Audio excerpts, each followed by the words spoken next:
Bonjour tout le monde, est-ce que vous êtes là?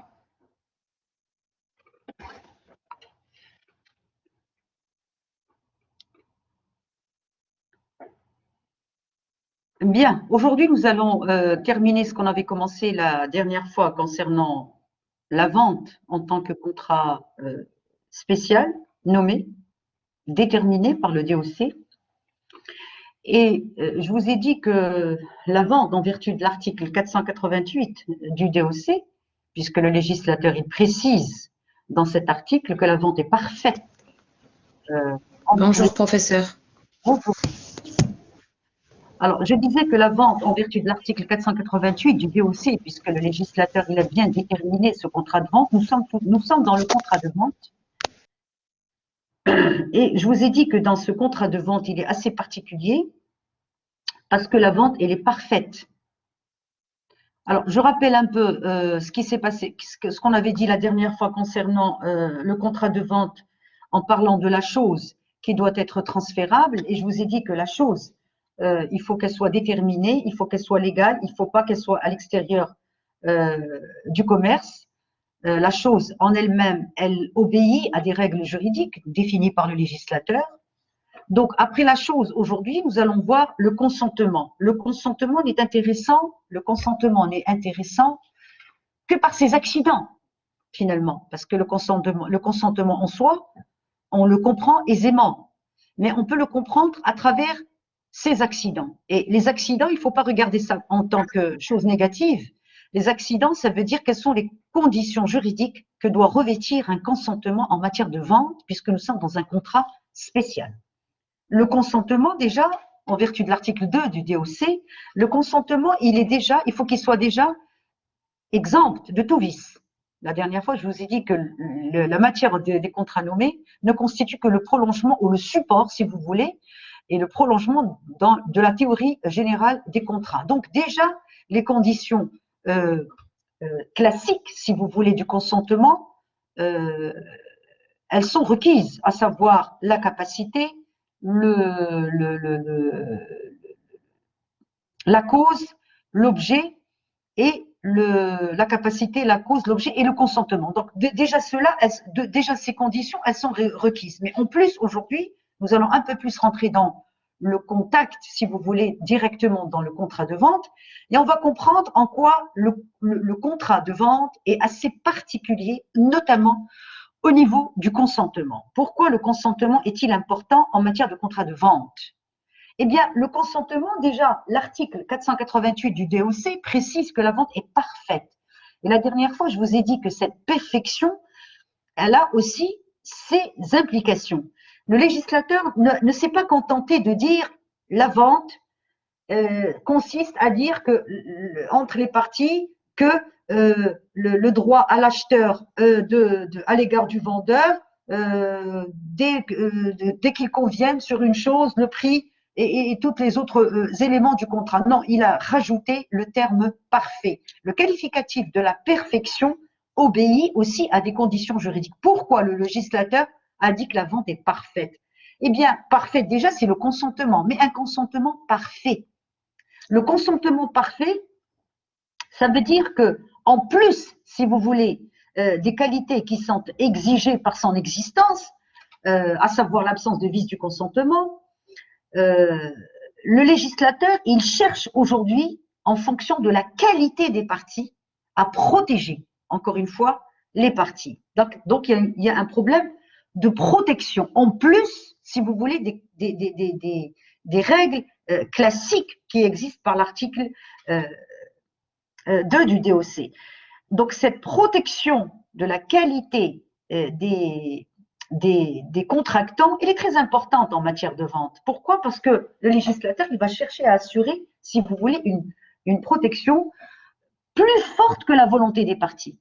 Parce que si on vous a toujours enseigné que le consentement protège les vices du consentement, protège la volonté, eh bien aujourd'hui, en plus de cette volonté, nous allons braquer, si vous voulez, le projecteur sur la qualité des deux parties. Si l'une des deux parties n'est pas professionnelle, si l'une des deux parties est juste un consommateur, si l'une des deux parties n'a pas les qualités requises pour faire une action de vente. Donc, le législateur va essayer de le protéger. Et comment? Comment on peut protéger la qualité des parties? Voilà quelque chose que vous ne retrouverez jamais dans la théorie classique du contrat. Eh bien, la qualité, si vous voulez, de cette protection consiste à dire qu'on va éviter, si vous voulez, qu'elle soit altérée par une information, le droit de l'information.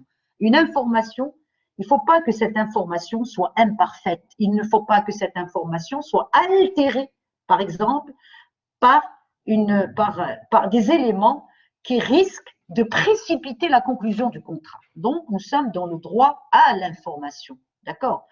Donc, deux objectifs, ils vont être soulevés au cours de ce programme, de cette intervention. Le droit à l'information. Donc, le législateur va éviter à l'une des deux parties de se précipiter rapidement à la conclusion d'un contrat. Et il va également lui éviter, une fois signé le contrat, de lui donner, si vous voulez, un droit de revenir sur ce qu'il a contracté, sur ce qu'il a contracté comme clause dans le contrat.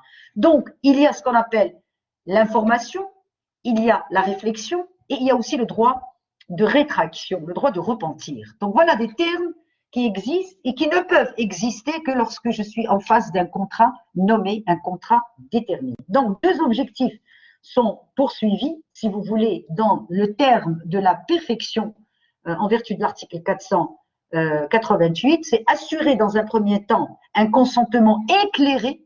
Et quand je parle d'un consentement éclairé, ça veut dire qu'il va falloir me donner une information loyale, claire, nette, complète, d'accord, et compréhensible sur une offre, par exemple.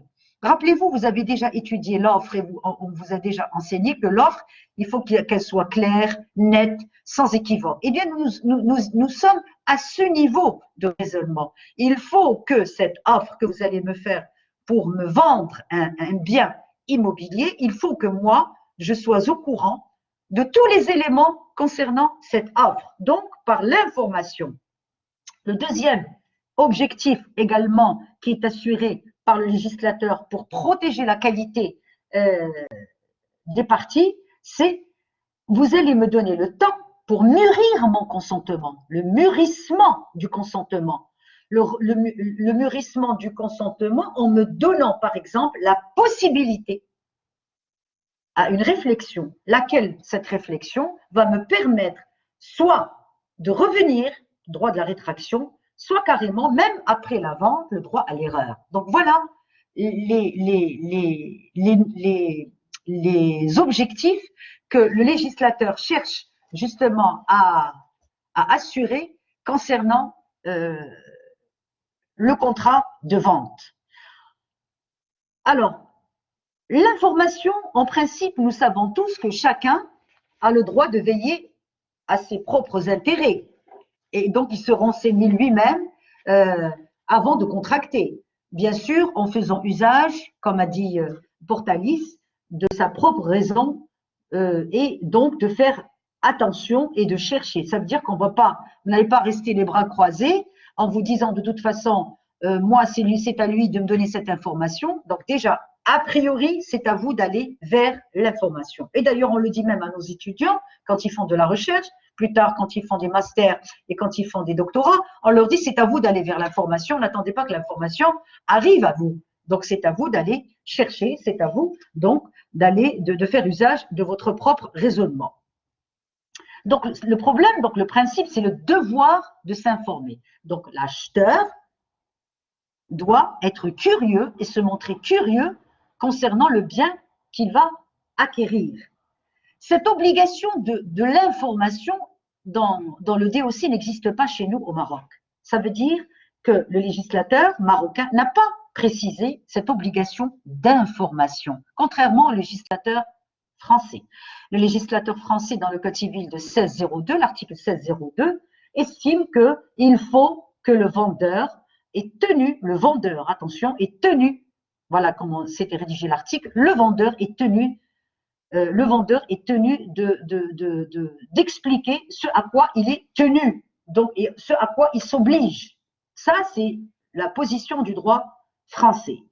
Cette position n'existe pas chez nous en droit, dans le DOC, en droit marocain, puisque parmi les obligations du vendeur, nous aurons l'occasion de voir, c'est celle de délivrer la chose, on délivre la chose, d'accord, et de la garantir. Donc, chez nous, c'est cette obligation de la garantie qui existe dans l'article 498 du DOC. Voyez bien que l'obligation de la garantie, elle est plus ou moins équivalente, d'accord, qu'à une obligation d'information qui existe en droit français. Bien que cette obligation de garantie qui existe dans l'article 498 du DOC, elle obéit également à un certain nombre de principes juridiques que nous aurons l'occasion de voir plus tard. Donc, la recherche de ce consentement, la recherche, si vous voulez, de ce consentement qui doit être réfléchi, d'accord, peut être menée au moyen de deux techniques juridiques. Comment je vais chercher? Eh bien, avant la conclusion du contrat, par exemple, vous avez, par exemple, vous savez, quand on dit avant la conclusion du contrat, c'est pas forcément vous allez vous mettre à table avec quelqu'un et rédiger un contrat. Quand vous faites, par exemple, une vente à domicile, hier, je me suis amusée, moi, à acheter un fer à repasser à vapeur. Je l'ai vu sur la publicité et donc je suis rentrée dans, et c'est vrai, je suis rentrée dans cette application et je me suis dit, ben tiens, je vais acheter ce fer à vapeur. Eh bien, ce fer à vapeur, quand je l'ai acheté, j'ai déjà conclu un contrat, puisque j'ai donné mon nom, j'ai donné mon numéro de téléphone, donc je me suis engagée, si vous voulez, sur cette transaction. Donc, il n'y a pas eu de contrat écrit, mais le fait de transmettre des informations me concernant personnelles, c'est déjà un début d'un contrat. Et donc, cette personne, quand elle m'a appelé pour me dire, Madame Boutayeb, on va vous livrer votre fer à repasser, eh bien, c'est très simple. J'ai donné mon adresse et il est venu et je l'ai payé et du coup, j'ai récupéré la marchandise. J'ai fait un contrat de vente avec lui. Mais attention, et si jamais, parce que j'ai acheté ça par correspondance, j'ai acheté ça virtuellement, quelle est la garantie que je peux avoir que cette chose fonctionne puisque j'ai déjà payé? Eh bien, tout ce qui est vente à domicile, le législateur va me protéger moi en tant que non professionnel, d'accord, en tant que consommateur, par rapport à quelqu'un qui est déjà professionnel, c'est cette société, en me donnant un délai de rétraction. Le délai de rétraction, dans le commerce, en principe, il est d'une durée de 1 semaine, donc 7 jours de réflexion. D'accord? Donc, le délai de la garantie, et il est de 7 jours. Et d'ailleurs, même quand vous allez dans les grandes surfaces, quand vous allez acheter quelque chose en électroménager, il y a toujours un délai de réflexion de 7 jours pour pouvoir revenir sur votre engagement. Parce que peut-être que vous vous êtes engagé pas en parfaite connaissance de cause, peut-être que vous n'avez pas bien compris, et donc le législateur va vous protéger en vous donnant donc un délai de réflexion plein après avoir conclu votre contrat, en permettant à l'une ou à l'autre des parties de revenir sur son engagement dans un délai de vente, surtout dans les ventes à distance, tout ce qui est démarchage à domicile, tout ce qui est acquisition d'un meuble d'habitat par un crédit non professionnel, tout ça, c'est un délai de 7 jours. Donc, ce droit de rétraction, ce droit de revenir, il est prévu par la loi. Bien. Mais quand j'achète quelque chose d'immobilier, quelque chose de dur, c'est difficile parce qu'il n'y a pas de correspondance, il n'y a pas de vente à domicile, il n'y a pas de démarchage. C'est à moi d'aller vers l'information pour voir un peu qu'est-ce qui se passe. Et d'ailleurs, la dernière fois, je vous ai parlé, je vous ai dit que nul ne peut invoquer sa propre turpitude pour faire valoir son droit. Ça veut dire que vous ne pouvez pas invoquer votre propre ignorance, d'accord, pour revenir sur quelque chose, sauf en matière droit de la consommation, où il y a un délai de 7 jours pour pouvoir justement revenir sur l'information, sur votre bien, sur la chose que vous avez achetée. Bien. Alors, qu'en est-il, si vous voulez, de ces biens immobiliers que nous achetons, mais malheureusement, on n'a pas à revenir pendant 7 jours. Et je porte à votre connaissance que même les organismes financiers, les banques, quand vous voulez accorder, par exemple, quand vous voulez demander un crédit, vous avez un délai également dans chaque secteur. Vous avez des délais pour revenir, même si vous signez des engagements, vous avez un délai pour revenir vous réfléchissez, vous revenir sur ce que vous vous êtes engagé à faire. Eh bien, en matière commerciale, encore une fois, quand vous voulez acheter un fonds de commerce, cette réflexion et ce droit de revenir, de repentir, il n'est pas aussi évident que quand en matière immobilière, en matière civile.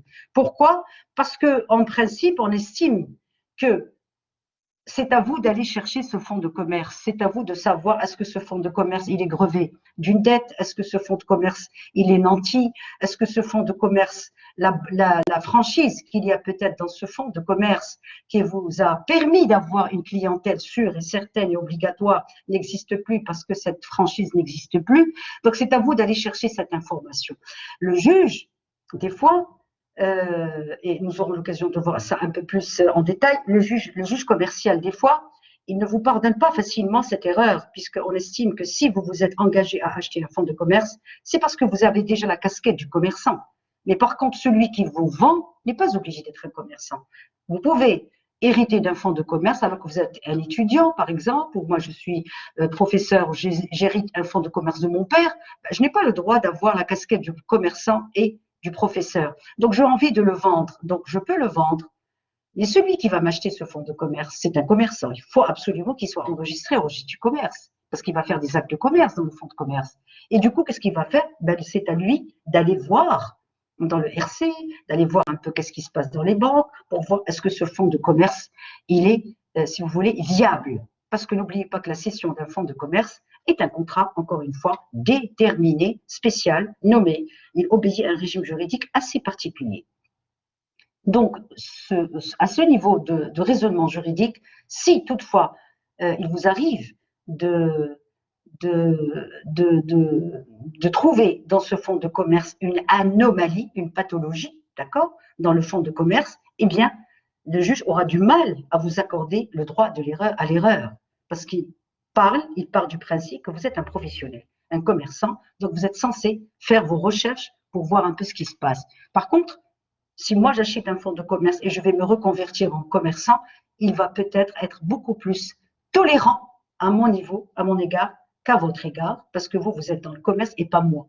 D'accord? Donc le jugement se fera in abstracto en fonction de la personnalité, de l'expérience, d'un certain nombre d'éléments qui doivent être pris en considération par le juge afin de trancher votre litige. Mais revenons à notre fonds de commerce, revenons sur le plan civil concernant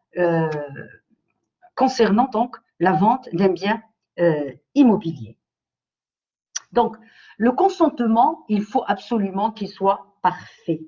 La perfection entre les parties, cette perfection entre les parties, et là, je vous demanderai d'être un peu plus concentré, va porter sur deux éléments qui sont très importants et qui sont nécessaires. D'abord, vous avez ce qu'on appelle des éléments qui sont essentiels à la validité du contrat. Première condition. Des éléments qui sont nécessaires, encore une fois, essentiels à la validité du contrat. Quand je parle de essentiel à la validité du contrat, ça veut dire, je suis pratiquement dans l'article 2 du DOC. Essentiel à la validité, les éléments de la validité d'un contrat, l'article 2 du DOC. Et en plus, il y a ceux qui sont nécessaires à son exécution. C'est pour ça que ce terme de la perfection, il faut qu'il y ait des conditions de la formation et de la perfection du contrat. Est-ce que vous me suivez? Oui, madame. Bon, alors il faut mettre l'accent sur deux éléments qui sont très importants à distinguer dans ce terme de la vente est parfaite en vertu de l'article 488. Quand le législateur parle de la vente est parfaite, ça veut dire qu'il met, si vous voulez, en exergue et en avant des éléments qui sont nécessaires, qui sont essentiels à la validité du contrat et des éléments qui sont nécessaires à son exécution. Quand on parle de nécessaire à son exécution, ça veut dire que dans une vente, il va y avoir des conditions qui risquent de suspendre l'exécution du contrat jusqu'à la réalisation de ces clauses pour que je puisse dire que la vente est parfaite. Voilà pourquoi on parle du parfait, de la perfection. Ça veut dire que je peux être devant un contrat dont les éléments nécessaires à son exécution sont là et essentiels à sa validité, ils sont là, mais des éléments qui sont nécessaires à son exécution ne sont pas là, non pas qu'ils sont absents, mais ils sont, si vous voulez, suspendus à son exécution. D'accord? Ça veut dire que je peux vous mettre dans un contrat de vente une condition suspensive, en vous disant par exemple, je ne peux contracter avec vous pour l'achat d'un bien immeuble qu'à la condition que la banque me prête de l'argent, ou alors j'attends un crédit de la banque, ou alors j'attends une vente qui rentre d'un terrain que j'ai vendu.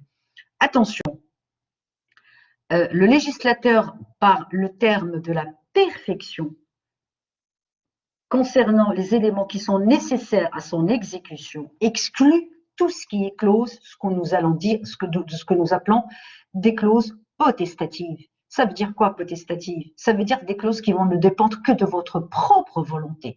Eh bien, ces clauses potestatives qui ne vont dépendre que de votre propre volonté, ils sont exclus. Ils sont illégales, ces clauses potestatives. Qu'est-ce que ça veut dire? Ça veut dire que cela ne va dépendre que de votre volonté, propre volonté. C'est comme si je vous dis par exemple, eh ben, écoutez, je vais acheter cet appartement si je me marie. Non, ça ne marche pas. Cette clause, elle est nulle et non avenue. D'accord? Maintenant, si je vous dis, j'achète de chez vous ce bien lorsque la banque va me prêter de l'argent, cette clause, elle est valable. Donc, c'est juste pour vous montrer que certaines clauses qu'on considère, que le législateur considère exclues de toute vente immobilière, elles sont interdites, elles sont exclues. Elles ne sont pas considérées, elles sont même considérées comme léonines, réputées non écrites. D'accord? Tout ce qui relèvera de la volonté. Ça veut dire que quelque part, je suis dans un contrat, encore une fois, aléatoire. D'accord? Et non pas commutatif. Donc voilà pourquoi on vous fait déjà cette distinction dès le départ, que le contrat de vente est un contrat commutatif et non pas aléatoire. Bien, alors, ce consentement qui va être, si vous voulez, progressif, attention, parce que ça ne va pas être définitif, puisque je vais vous dire, je vais conclure avec vous un contrat à condition que, oui, mais moi je suis acheteur, mais vous êtes vendeur. D'accord. Le vendeur, il faut qu'il se protège. Il ne peut pas rester les bras croisés à vous attendre jusqu'à ce que la banque, par exemple, ou jusqu'à ce que quelqu'un débloque la situation, parce que n'oubliez pas qu'il va essayer de s'engager avec vous sur quelque chose qui peut-être risque de ne pas se réaliser, puisque la banque, elle va peut-être pas vous accorder ce crédit. D'accord. Donc, il faut qu'il se protège. Eh bien, pour qu'il puisse se protéger, le législateur, il va essayer, cette fois-ci, d'encadrer, de protéger. Tout à l'heure, je vous ai dit que la qualité des deux parties, elle est très importante. D'accord? Nous ne sommes plus dans cette phase où on va protéger la volonté, mais en plus, nous allons en plus protéger la qualité des parties. Eh bien, cette qualité des parties, quand je parle de la qualité, c'est la protection de ces deux parties, eh bien, le législateur va essayer, dans les contrats de vente, d'organiser un certain nombre de contrats préalables, des avant-contrats, en attendant le contrat définitif, puisque je suis devant un contrat de vente. Eh bien, le contrat de vente, dans un premier temps, c'est un contrat dont le consentement, il est progressif. Attention, il est progressif. Ça veut dire que je vais m'orienter avec vous d'une manière progressive vers un consentement définitif. Mais cette période de progressif, elle risque d'être provisoire, elle risque d'être définitive, d'accord? Et elle risque de ne jamais être là, elle peut prendre fin. En France, cette période, elle est encadrée, elle est protégée par le législateur français. Tout ce qui est avant contrat, c'est une période qui, dans le cadre de la loi 10 février de 2016 en France, puisqu'ils ont touché le code civil, je l'avais dit la dernière fois, eh bien cette partie, elle est protégée, puisque c'est une période où il n'y a pas de contrat, d'accord? Ça veut dire qu'on peut engager la responsabilité sur le terrain extra-contractuel. Ça veut dire qu'il faut que je démontre que cette personne avec qui je voulais faire une transaction, qu'elle soit commerciale ou civile, d'accord? Eh bien, je l'ai invité, eh bien, je suis restée avec lui à travailler pendant un moment, je lui ai peut-être payé un billet d'avion pour qu'il vienne me voir, j'ai pris du temps sur moi et sur lui pour qu'on travaille, il m'a coûté tant, Donc moi, aujourd'hui, cette personne, elle n'était peut-être pas de bonne foi parce qu'il faut prouver la mauvaise foi. Et cette personne, donc, elle sera amenée à verser des dommages-intérêts, pas sur le terrain contractuel parce qu'il n'y a pas de contrat, mais sur le terrain extra-contractuel, d'accord? Puisque aujourd'hui, nous estimons que la bonne foi, d'accord, doit prédominer et dominer, d'accord, dans toute relation pré-contractuelle. Donc, cette partie de tout ce qui est des accords, tout ce qui est, je ne sais pas moi, des accords de principe, tout ce qui est des accords de collaboration, c'est un tout petit peu flou sur le plan législatif parce que ça n'existe pas, elle n'est pas encadrée. Et les notaires aujourd'hui, ils cherchent à protéger cette partie. Mais il y a une issue, si vous voulez, sur le plan juridique où je peux protéger cette partie parce que nous appelons le compromis de vente. Le compromis de vente ne vaut pas vente, mais le compromis de vente, c'est juste un début vers la vente. Donc, c'est le consentement progressif. Le législateur, il a mis en place ce que nous appelons la promesse de vente. Je vous promets de vous vendre ce bien, d'accord? Ou alors, la promesse de vente ou la promesse d'achat. Si je suis vendeur, je vais faire avec vous une promesse d'achat. Ça veut dire, je vais vous dire, je vous promets que c'est à vous que je vais vendre le bien. Soit je suis acheteuse, je vais vous dire, je vous promets que je vous achèterai ce bien. La promesse de vente et la promesse d'achat, ce n'est pas la même chose parce que celui qui promet de me vendre, ce n'est pas la même chose que celui qui va me promettre d'acheter. Donc, le rapport, il est inversé.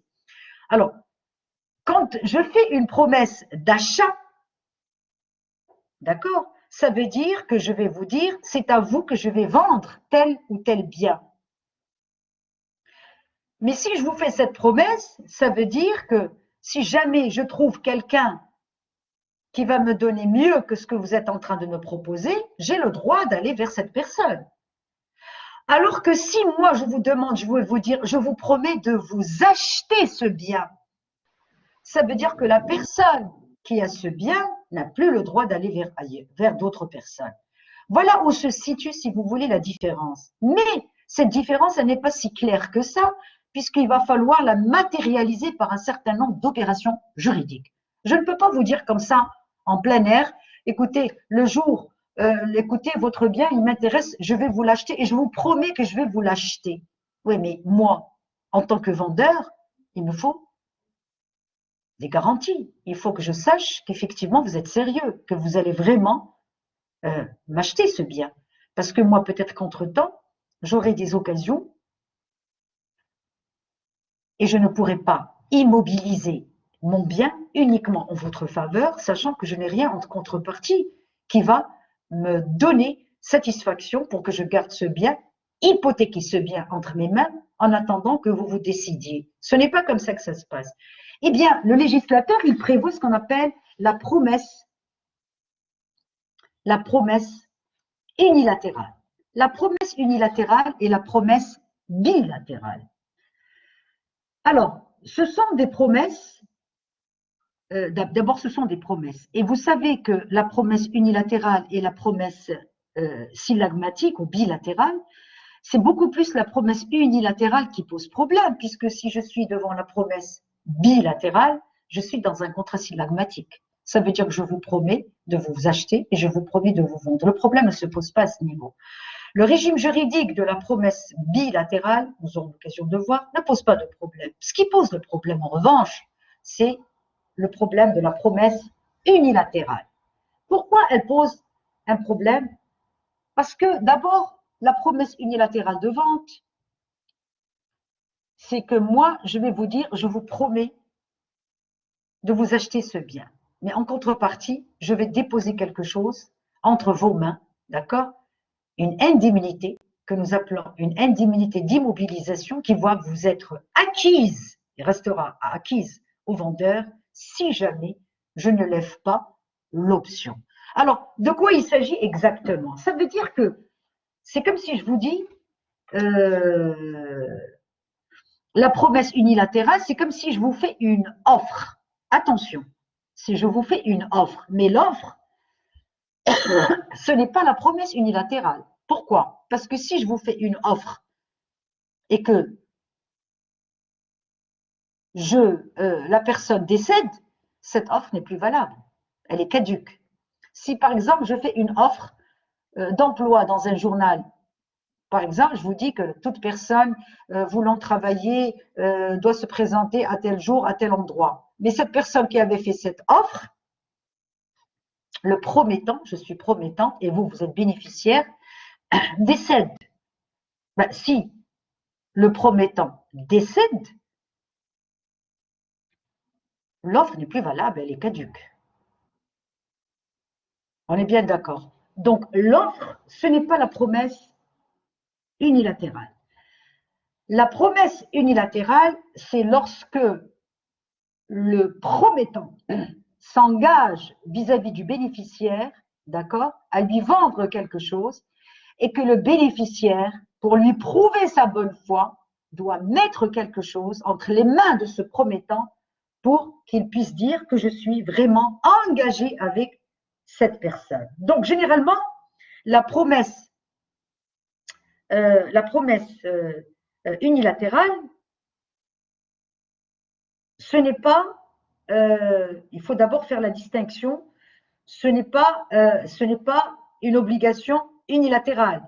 La promesse unilatérale, ce n'est pas l'offre. La promesse unilatérale, c'est tout simplement le bénéficiaire s'engage à vous vendre et qu'en contrepartie, le promettant, il va mettre entre vos mains un délai de réflexion et ce délai, il doit être consenti entre les deux parties et ce délai va vous permettre en attendant de déposer une indemnité qui est généralement de 10% de la valeur de votre bien, d'accord, qui restera acquise au promettant si toutefois vous ne levez pas l'option. C'est ce qu'on appelle l'indemnité d'immobilisation. Cette indemnité d'immobilisation, si vous voulez, c'est comme si je vous dis le prix de l'exclusivité qui va demeurer acquis. Ce prix, il va demeurer, ce prix, cette indemnité, elle restera encore une fois acquise si le bénéficiaire ne donne pas suite au projet. Ça veut dire que je vous donne par exemple 2 mois, 1 mois, le temps d'assigner vos affaires et tout ça, ok? Et vous allez revenir pour qu'on passe au contrat définitif. Ben, si vous ne venez pas à ce délai, moi les 10% que j'ai immobilisé le bien pour vous pendant tout ce mois, je ne peux pas vous le rendre, ce n'était pas un dépôt, ce n'était pas quelque chose que je dois restituer. C'est comme si je vous ai dit, c'est un dépôt de garantie, mais non restituable. Ça veut dire que je vais le garder. Je vais le garder. Donc, attention, il faut quand même faire attention à ne pas confondre cette indemnité d'immobilisation qui se résume à une somme d'argent. Attention, c'est 10% de la valeur du bien hein, qui doit être inscrite dans ces avant-contrats devant notaire. C'est très important. Ce sont des contrats, des avant-contrats, ce sont des contrats. C'est comme, aujourd'hui on parle du compromis, si vous voulez, mais ce n'est pas le vrai compromis, d'accord? Que je dois rédiger devant le contrat en disant que M. X a versé 10% à M. Y dans un délai de 3-4 mois et qu'à l'issue de ce contrat, à l'issue de ce délai, si jamais la personne ne se manifeste pas, cette indemnité restera acquise au vendeur. Voilà, parce que c'est un contrat spécial, c'est un contrat nommé. Eh bien, ce n'est pas une sanction. Ce n'est pas une clause pénale, d'accord? Ce n'est pas des dommages-intérêts. Pourquoi? Parce que cette indemnité d'immobilisation, elle est figée dans le contrat. La clause pénale, ce sont des dommages-intérêts qu'on peut verser si toutefois l'une des deux parties n'honore pas son obligation juridique, qui existe en général dans les contrats. Ça veut dire que je fais avec vous un contrat, je vous dis par exemple que si jamais vous ne me livrez pas à temps, vous allez être soumis à une sanction de, par exemple, de 10 000 dirhams. Eh bien, la 10 000 dirhams, je accepte et vous acceptez.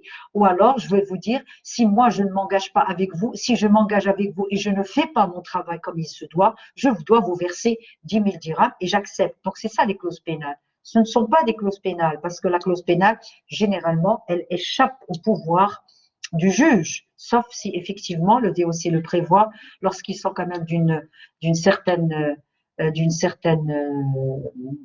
certain montant. Là, effectivement, le juge, on peut procéder à leur requalification. Eh bien, la clause d'indemnité, c'est quelque chose qui est figé des 10%.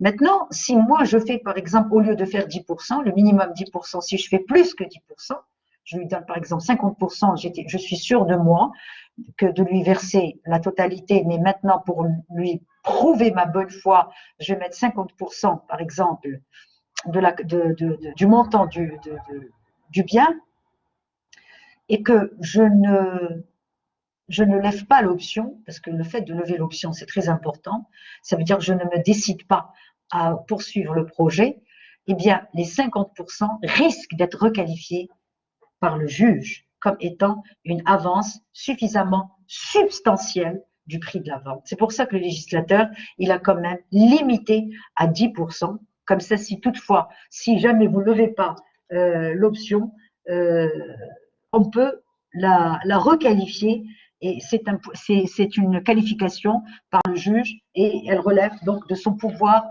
d'appréciation. Alors, la promesse, si vous voulez, sylagmatique, elle est différente. Alors, j'ai oublié de vous dire que cette promesse unilatérale peut poser des problèmes également, puisque des fois, il y a ce qu'on appelle la subrogation ou la substitution. Alors, dans les contrats de vente, généralement, quand vous achetez quelque chose, en mettant un avant-contrat ou une promesse unilatérale de vente, généralement, vous allez toujours trouver que, par exemple, la banque ne vous a pas suivi ou effectivement, il y a un problème et que vous ne pouvez pas aller jusqu'au bout de votre projet. Alors, d'un côté, vous dites, mais moi, j'ai déjà versé les 10%, mais de l'autre côté, vous dites, bah, les 10% risquent d'être acquises aux promettants. Mais si vous mettez dans votre contrat, votre avant-contrat, vous mettez une condition suspensive, d'accord? Ça veut dire que vous dites à condition que la banque, ceci, cela, vous rajoutez ces conditions suspensives, eh bien les 10% vont vous être restitués. Donc ces conditions, ils sont très importantes. Et des fois, mieux que ça, sans ces conditions suspensives, vous pouvez vous-même vous substituer, vous subroger à quelqu'un en faveur de quelqu'un d'autre. Ça veut dire que vous dites, je transfère ma promesse à quelqu'un d'autre qui est aussi intéressé que moi, et donc je récupère de chez lui mes 10%, et lui, il va terminer avec la première partie. Donc la relation devient triangulaire. Généralement, cette subrogation, d'accord, elle est prévue par l'article 216 et 211 et 216 du DOC. Généralement, la subrogation, et c'est une convention, hein, elle peut être conventionnelle et même elle peut être en vertu de la loi, puisque le DOC la prévoit dans l'article 211 et 216. Elle est conventionnelle lorsque le créancier reçoit le paiement d'un tiers et le subroge dans ses droits, dans ses actions, dans son hypothèque et dans ses privilèges. D'accord? Quand vous dites… Allô? Allô? Est-ce que vous me suivez? Oui. Oui. Quand on dit dans le DOC que la vente sans se substituer de lui-même, ça veut dire que le législateur accepte cette substitution. Ça veut dire que c'est un engagement mais vous pouvez vous substituer à une tierce personne. Et généralement, dans les grandes entreprises qui font de la construction, des villas, des appartements et tout le reste, généralement, ils n'aiment pas ce genre de substitution, mais ça existe sur le plan juridique. Vous avez le droit de vous substituer à une tierce personne parce que vous ne pouvez pas continuer votre projet pour X raisons. Et pour ne pas perdre justement cet avantage, vous pouvez le donner à quelqu'un d'autre et vous récupérez vos 10% et donc lui, il continue avec le promoteur. Donc là, des fois, ils n'aiment pas. Hein. Des fois, ils vous disent, non, c'est avec vous que j'ai fait ça, donc vous restez avec nous. Mais sachez que légalement, ça existe. Il y a même un article de loi qui le dit, donc sans que vous soyez dans l'obligation de continuer votre projet. Donc, une tierce personne peut rentrer avec vous pour vous subroger dans vos droits et pour vous se substituer à vous.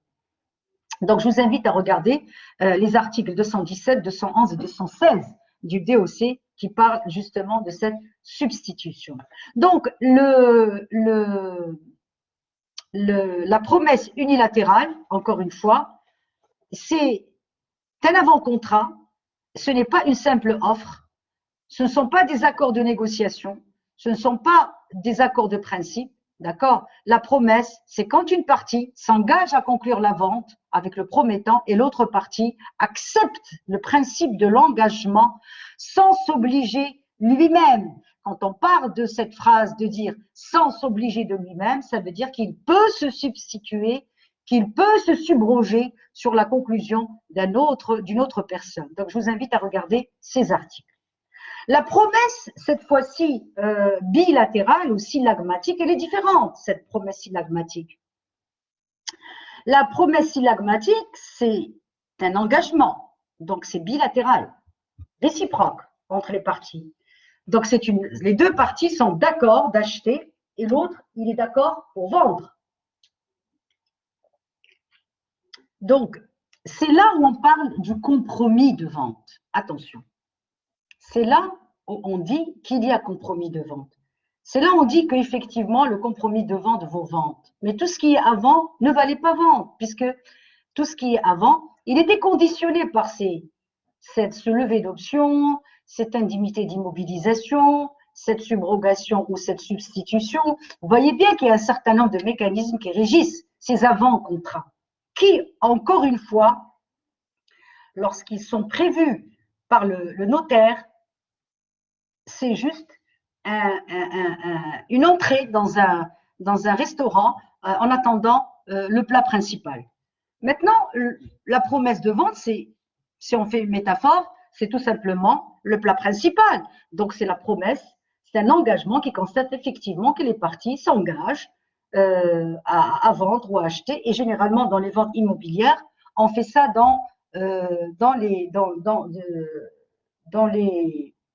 chez les notaires. Alors, quand on parle du compromis de vente, le compromis de vente, ce n'est pas le compromis que vous attendez des fois, vous entendez le compromis d'arbitrage. Ce n'est pas la même chose. Le compromis d'arbitrage, c'est une convention que les parties se mettent en droit commercial surtout, même sur le plan international public. Le compromis, ça veut dire que dans les conventions d'arbitrage, les deux parties se mettent d'accord que lorsque un conflit il est là, on va le soumettre aux litiges, aux institutions de l'arbitrage plutôt que le fait d'aller vers les tribunaux judiciaires parce qu'on veut gagner du temps, parce qu'on veut avoir la confidentialité, parce qu'on veut préserver ou l'aménager la relation, parce qu'on ne veut pas avoir des problèmes de nom, de réputation devant les tribunaux, donc on préfère aller vers l'arbitrage. Le compromis d'arbitrage n'a rien à voir avec le compromis de vente en matière commerciale et en matière civile. Et donc, une telle promesse de vente vaut vente cette fois-ci, puisqu'il y a un consentement réciproque dès le départ sur la chose, sur le prix et sur le bien. Donc, on est d'accord sur tout. Alors, les parties, dans cette promesse, encore une fois, si je fais avec vous un compromis, je peux insérer ce qu'on appelle un certain nombre de mécanismes juridiques contractuels, des clauses. Et vous savez que la clause, dans les contrats, les clauses, j'enseigne également une matière qu'on appelle les techniques contractuelles. Plus tard, si je vous retrouve encore en master, en droit des affaires, les clauses contractuelles, c'est comme l'a défini le professeur Mousseron, c'est juste un espace de liberté qui est réservé, donné par le législateur aux parties. Ça, c'est un espace de liberté. Donc, ça veut dire que dans votre contrat, vous pouvez insérer toutes les clauses que vous voulez, pourvu que ces clauses ne soient pas léonines. Parce qu'il faut préciser que si vous mettez des clauses léonines, ça veut dire que quelque part, elles sont pas d'ordre public, elles sont illégales, elles sont déséquilibrées et donc du coup, vous perturbez l'équilibre contractuel. Donc, la clause, c'est cet espace de liberté qui est réservé aux parties pour qu'ils puissent se manifester leur volonté et leur désir. Mais il faut absolument que ces clauses soient légales, licites et qui ne heurtent pas l'ordre public. Eh bien, l'une de ces clauses qui sont aussi légales et qui font carrière dans les compromis de vente, c'est ce qu'on appelle des clauses de dédit. Les clauses de dédit, D-E-D-I-T, les clauses de dédit. Les clauses de dédit, ce sont des clauses qu'on insère dans les contrats et qui permettent aux deux parties de se promettre qu'il va y avoir un engagement réciproque. Ça veut dire que c'est comme un couple qui va se marier, il va dire je vous promets fidélité, je vous promets loyauté, je vous promets que ceci, quand tu veux. Voilà, c'est ça. Ce sont des engagements. Mais on ne va pas se promettre comme ça verbalement, en l'air, mais on va mettre quelque chose dans ce contrat. Ça veut dire que c'est l'une des deux parties, encore une fois, n'honore pas son engagement, c'est l'une des deux parties se désengage de ses obligations juridiques dans le compromis, eh bien, elle sera amenée à verser des dommages et intérêts. Donc, moyennant une compensation financière. C'est ce qu'on appelle la clause de dédit. La clause de dédit, ce n'est pas la sanction pénale. La sanction pénale, les deux parties se mettent d'accord pour mettre un montant prévu, d'accord, si jamais il va y avoir une résolution du contrat. Là, c'est différent. Là, c'est une sanction qui ne va toucher que la partie qui va se délier de ses engagements. C'est plus ou moins une compensation financière pour l'autre partie. Voilà ce qu'on appelle la clause de dédit. Généralement, les compromis, on insère aussi d'autres clauses, telles que les clauses sous condition, les clauses suspensives. Ça veut dire que ce sont des clauses, et on n'a pas le droit d'insérer, encore une fois, les clauses de ce que je vous ai dit, la clause potestative, qui ne va relever que de votre propre volonté. Non, ça ne marche pas. Il faut absolument que ce soit une clause, un événement qui doit être extérieur à votre volonté. La question que l'on se pose, est-ce que la force majeure, est-ce qu'aujourd'hui le corona, est-ce que ceci peuvent être considérés comme des clauses qui peuvent exonérer l'une ou l'autre partie de ses obligations. Et est-ce que je peux dire que effectivement la compensation financière, elle peut s'établir lorsque l'une des deux parties ne peut pas s'engager dû à une cause extérieure à la volonté. Ben oui, la force majeure, c'est une force majeure. Elle va essayer d'exonérer l'une des deux parties, mais encore faut-il que cette force majeure obéissent à des règles qui sont prévues par le législateur, à savoir extérieure, involontaire et irrésistible. Donc, l'imprévision, comme vous le savez, ne constitue pas une cause qui va dispenser l'une ou l'autre partie de ses obligations juridiques, puisque l'imprévision, comme vous le savez, rend l'exécution juste, difficile à réaliser et non impossible, à l'instar de la force majeure. Voilà.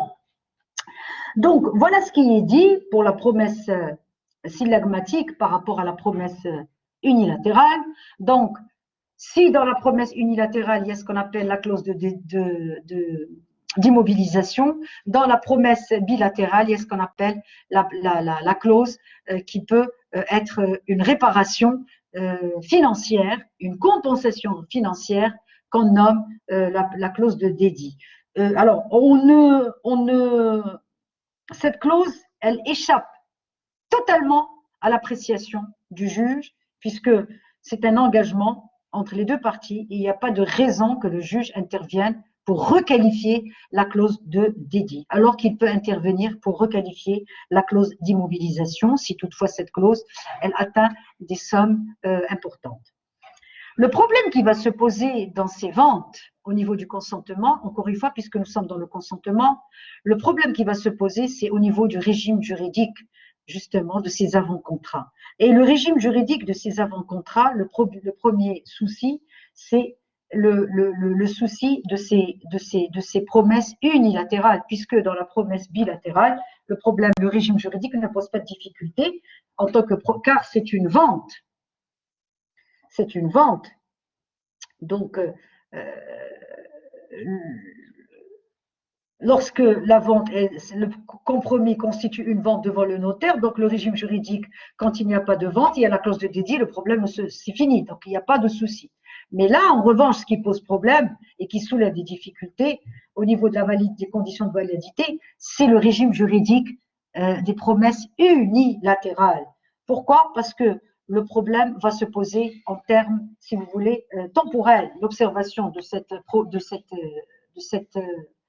promesse, il est d'ordre, c'est sur le temps, c'est le temporel, parce qu'il faut apprécier, c'est très important, le moment auquel il faut se placer pour apprécier les conditions de validité du côté de la promesse unilatérale.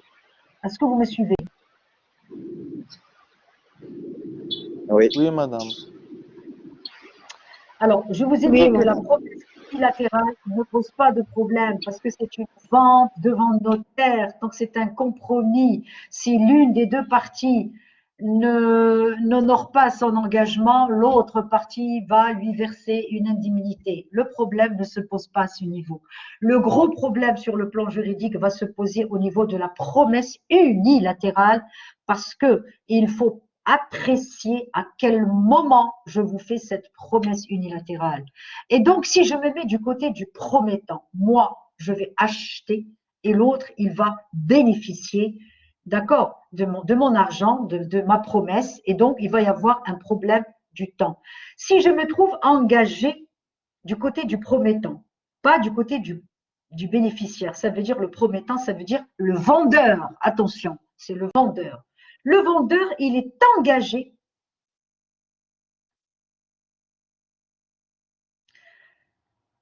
au moment où, si vous voulez, les conditions de validité le concernent. Je m'explique. Ça veut dire, si au moment où je fais avec vous cette promesse unilatérale et juste après, je tombe dans la folie, dans l'incapacité, par exemple, je deviens malade, ma société, elle va faire faillite. Est-ce que cette promesse va rester valable ou pas? Est-ce que vous me suivez? Oui, madame. Alors, la question que l'on se pose sur le plan juridique, est-ce que cette promesse, sur le plan juridique, sera valable si le promettant, par la suite, le jour où il s'est engagé avec moi, il était dans toutes ses facultés mentales, la société, elle se portait très très bien, d'accord? Il n'y avait pas de problème. Mais entre le moment où il s'est engagé avec moi, où j'ai signé et j'ai déposé mes 10% pour pouvoir attendre mon bien, cette société, elle est… Est-ce que vous avez fait les sociétés en difficulté? Est-ce que vous avez étudié les ouvertures de procédures collectives des sociétés? Non, madame. Oui? Non. Non, Vous n'avez madame. pas? Est-ce que vous avez cette matière cette année? Oui, on a difficulté Oui, des madame. entreprises. Oui. Alors, si vous avez la difficulté de l'entreprise, la difficulté, ça veut dire que l'entreprise ne peut plus faire face. C'est lors d'un redressement et une liquidation. Non, pas la liquidation. On n'est pas encore dans la liquidation. On est encore dans la difficulté. Bon, vous voulez déjà la tuer, cette entreprise. Non, elle n'est pas encore morte. À la prévention Mais elle n'est interne. pas encore… Comment? La prévention interne. La prévention interne Et puis aussi Externe. externe. Interne par un commissaire au compte. Je ne veux pas empiéter sur le cours du professeur, mais je peux vous dire déjà en gros, d'accord, qu'une entreprise en difficulté, c'est une entreprise qui, à un moment donné dans sa vie sociale, économique, ne peut plus ne peut payer plus ses dettes. faire face à son passif qui risque d'être exigible à n'importe quel moment. Ça veut dire les dettes qu'elle a, les banques, les fournisseurs, les gens et tout ça, les créanciers, les tiers, l'impôt, je ne sais pas moi, l'État. On lui a prêté de l'argent et aujourd'hui, elle ne peut plus subvenir à ses besoins puisque son actif, déjà, il est fragile. D'accord? Ça veut dire qu'elle ne peut plus. Elle a beau à vendre son actif immobilier, mais elle n'arrive pas à combler, si vous voulez, son passif, qui peut-être deviendra du jour au lendemain exigible. Donc, et en plus, il y a eu un contrôle interne par un commissaire aux comptes qui va se dire, attention, cette société, cette entreprise est en train de partir en petits morceaux et donc il faut la redresser. Ça veut dire qu'avant d'aller vers la difficulté, on va essayer de la mettre un peu sur place. Bien sûr, il y a toutes des procédures que vous aurez l'occasion de voir avec votre professeur, notamment des procédures internes, des concordats, un certain nombre d'ententes qu'on fait avec les institutions, avec les tiers, avec les banques, pour qu'on dise à cette société, attention, cette société est en train de partir, elle est en train de mourir, il faut peut-être ne pas l'enfoncer davantage, soulever un peu, l'alléger, lui donner des bouées de sauvetage pour qu'elle puisse respirer. Mais si jamais on se rend compte qu'effectivement que cette société, elle refuse de respirer parce qu'elle est malade, effectivement, on a beau à lui injecter des médicaments, on a beau à lui injecter du sérum de survie, c'est une métaphore, mais non, elle est sur le lit de mort. Eh bien, quand elle va mourir, donc c'est là où on va rentrer dans la liquidation. Mais c'est un autre chapitre. Donc, vous aurez l'occasion de voir toute cette partie qui est aussi très, très, très intéressante au niveau des sociétés. Imaginez que vous êtes en train de faire une transaction d'un achat immobilier avec une société qui, effectivement, elle va peut-être vers une procédure de redressement et de liquidation. Mais vous vous êtes déjà engagé, vous avez déjà versé les 10% et vous attendez votre bien. Est-ce que cette partie, elle est pour vous? Vous la jetez dans la poubelle? Ou est-ce que vous dites, mais moi, j'ai déjà un avant-contrat, j'ai déjà une indemnité d'immobilisation, je dois lever l'option pour que je continue mon achat et la société, elle est dans une procédure collective. Sur le plan juridique, ça pose problème. Et un autre cas, par exemple, on vous apprend que M. Flynn, le promoteur immobilier, il a eu un AVC, d'accord, et il est rentré à l'hôpital et par la suite, il a perdu la tête et il devient un incapable. Et donc, il sera mis sous tutelle curative par le tribunal. Oh, c'est un problème. Et moi, qu'est-ce que je deviens là-dedans? Personne ne voudrait vous substituer à vous pour une telle opération, parce que c'est ça là, parce que personne ne voudrait faire avec vous une substitution, comme la loi le prévoit, pour, si vous voulez, passer le bébé avec son eau sale, comme on dit, à quelqu'un d'autre. Sur le plan juridique, ça va poser un problème. Eh bien, en principe, cette incapacité sera sans influence sur la vente. Et cette vente, elle sera valablement formée et conclue dès que vous levez l'option. Voilà. Alors, la loi le dit.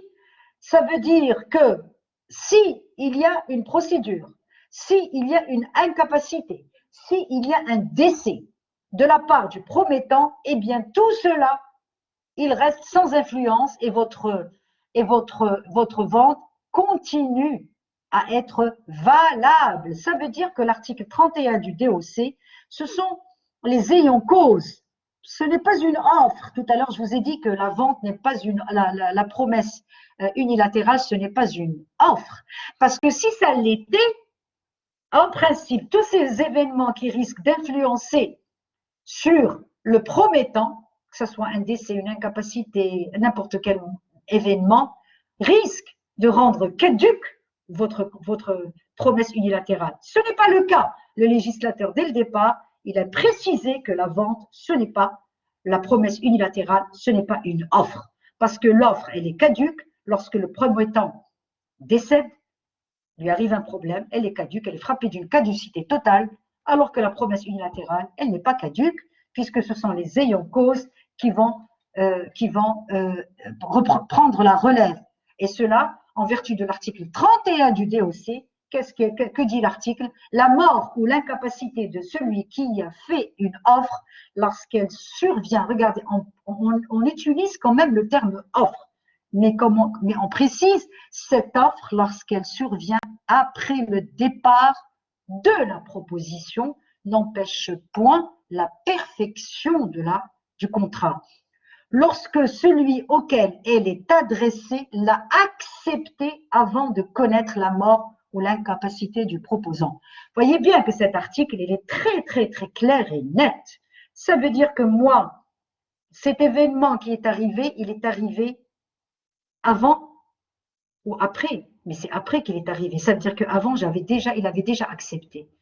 Et cette mort ou cette incapacité ou cette mort survient après le départ de la proposition. C'est le cas de la promesse unilatérale. Ou lorsque celui auquel elle est adressée l'a accepté. C'est le cas de la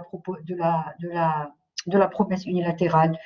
Avant de connaître effectivement l'incapacité, c'est le cas de la promesse unilatérale de vente. Vous voyez bien que la promesse unilatérale, elle est assez, je dirais, elle est assez solide au niveau d'un problème de temporalité, puisque elle reste quand même, cette incapacité, elle reste sans influence sur la vente. Maintenant, qu'en est-il du bénéficiaire de la promesse? Ça veut dire, c'est le côté inverse, le raisonnement inverse. Ça veut dire que aujourd'hui, en rentrant avec vous pour faire cette opération, j'avais toute la capacité de contracter. Ça veut dire au jour de la promesse, je me suis engagée et j'ai payé avec vous cette indemnité d'immobilisation. Et cette indemnité d'immobilisation, d'accord, elle va durer jusqu'à ce que je lève l'option. Mais imaginez que dans ce délai où je vais lever l'option, moi, bénéficiaire, je vais tomber dans une incapacité, je deviens fou.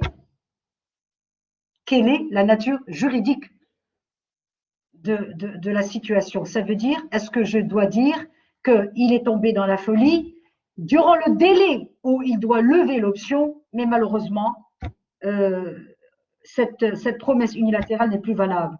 Eh bien, elle est valable puisque ce sont représentants légal qui intervient pour lever l'option. Ce n'est plus lui, mais c'est le représentant légal qui lève l'option. Donc, ces moments qui sont très importants aussi bien du côté du promettant qu'au côté du bénéficiaire de la promesse, ils sont déjà prévus par l'article 217 et 211 du DOC et même l'article 31 du DOC que je vous renvoie à regarder. Maintenant, au niveau de la date de la conclusion de la vente, nous savons tous, et je vous l'avais dit, que la vente, elle sera conclue le jour où vous allez lever l'option. Quand vous allez lever l'option, pour vous, votre contrat, il est définitif. Eh bien, encore une fois, c'est à cette date exacte qu'il faut se placer pour apprécier ce qu'on appelle la théorie de la lésion. Voilà où est-ce que la lésion intervient. C'est à ce niveau qu'elle intervient. La lésion. Imaginez que ce tuteur qui a levé l'option à la place d'un mineur ou d'un malade mental, par exemple, ou d'un malade tout court, imaginez que ce tuteur légal va essayer de profiter de cette incapacité de cette personne pour s'enrichir à son détriment. Excusez-moi.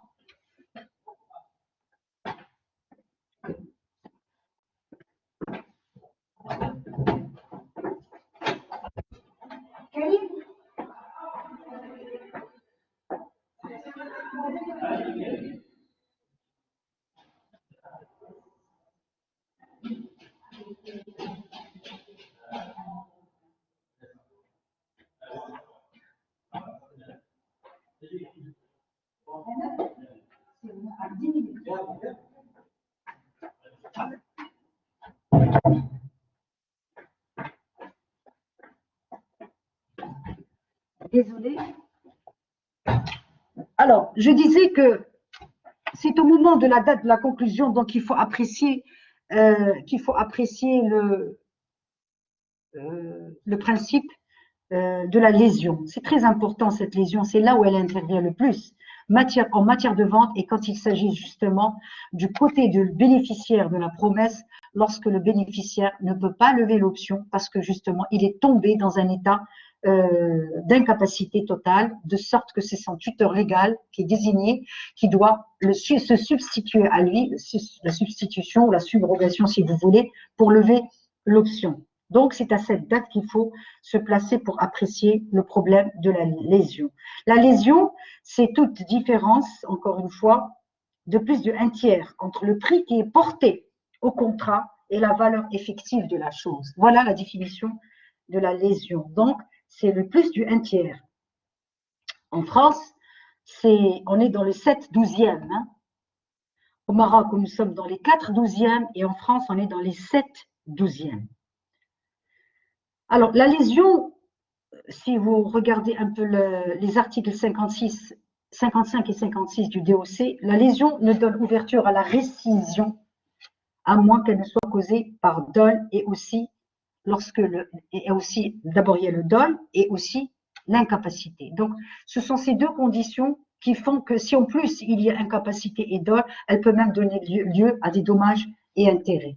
Donc, vous voyez bien que l'incapacité donne lieu à la lésion en matière de vente immobilière lorsque l'incapable ne peut plus lui-même lever l'option, mais lorsque, en plus, un tuteur légal va profiter de ce moment de flou artistique pour s'enrichir au détriment du mineur, ou de l'incapable, plutôt. Alors, sachez que la promesse unilatérale, elle est susceptible d'être enregistrée, parce que ça ne sert à rien de faire ce formalisme, si vous voulez, s'il n'y a pas d'enregistrement. Donc, à peine de nullité, si vous voulez, l'enregistrement qui doit arriver dans les 10 jours dès la conclusion de toute promesse unilatérale, surtout si elle est faite devant notaire, donc c'est une protection, ou elle peut se faire aussi sous seing privé. Tout ce qui est droit immobilier, tout ce qui est meuble, un droit au bail ou même la cession d'un fonds de commerce. Donc, l'enregistrement, il est très important, surtout on le fait en matière de droit commercial, d'accord parce qu'on estime qu'effectivement, quand vous faites quelque chose en droit commercial, il faut toujours qu'il y ait un enregistrement. Alors, il arrive que la nullité, cette nullité, elle est d'ordre public, encore une fois, et elle est absolue, et tout intéressé, quelle que soit sa qualité d'une promesse, peut l'invoquer, et elle est donc sanctionnée par la loi. Donc, je dois m'arrêter ici parce que j'ai une réunion qui va commencer dans quelques minutes. Donc, on se retrouvera le mercredi prochain, d'accord à 10h30 ou à 11h, enfin ça dépend. Bien que le mercredi prochain, je pense que j'ai une réunion aussi. Je vous tiendrai au courant pour le mercredi prochain, s'il y aura cours ou pas. Je vous remercie. Est-ce qu'il y a des questions à ce niveau? Est-ce que vous avez des questions? Non, madame. Est-ce que c'est clair? Oui, madame, Oui. c'est clair. Ben, je vous remercie. On se retrouvera mercredi prochain parce qu'il y a une réunion qui va se tenir le mercredi, mais je vous tiendrai au courant par l'administration. OK? Je vous demanderai également, à chaque fois que je vous dis des articles comme ça, il faut aller les lire, il faut regarder, il faut prendre note. Hein? Soit parce que nous sommes comme ça en vidéoconférence que le cours n'est pas… c'est vrai que ce n'est pas évident parce qu'il faut qu'il y ait une interactivité, mais malheureusement, on ne peut pas le faire. Mais je vous demanderai surtout de reprendre le cours, de prendre des notes et puis de relever certaines questions que vous n'avez pas compris, qu'on peut reprendre plus tard. Je vous remercie. À vous aussi, madame.